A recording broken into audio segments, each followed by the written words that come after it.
बांगलादेशातील धुमश्चक्रीनंतर बांगलादेश सोडून भारतात आलेल्या शेख हसीना यांच्या अडचणी वाढण्याची शक्यता आहे। याचं कारण शेख हसीना यांना लंडन अमेरिकेनं व्हिसा नाकारलाय।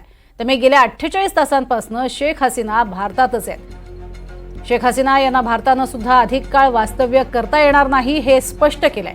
त्यामुळे शेख हसीना यांच्या समोर पर्यायच उपलब्ध नाहीयेत। शेख हसीना भारतातील हिंडन विमानतळावरच्या गेस्ट हाऊसमध्ये मुक्कामी आहेत।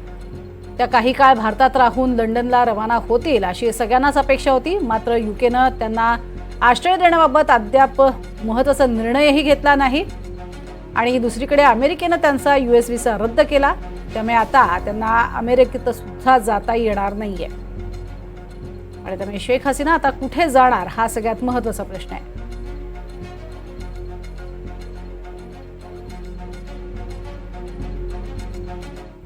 तर इंग्लंडने व्हिसा नाकारताना नेमकं काय म्हटले ते पाहूयात। ब्रिटनच्या गृह विभागाच्या म्हणण्यानुसार शेख हसीना ज्या देशात आधी पोहोचतील त्या देशाकडे आश्रयासाठी बोलणी केली पाहिजे। सुरक्षेचा हा सर्वात वेगवान मार्ग असल्याचं ब्रिटनचं मत आहे। या कारणास्तव हसीना यांची यूकेमध्ये आश्रयाची विनंती अद्याप प्रलंबित आहे।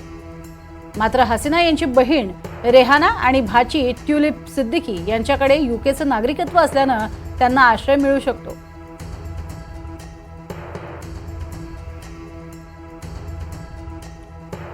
आपल्या बहिणीकडे भाचीकडे त्या राहायला जाऊ शकतात, मात्र त्यांना कुठल्याही स्वरूपाचं राजकीय संरक्षण हे यूकेकडनं दिलं जाणार नाही।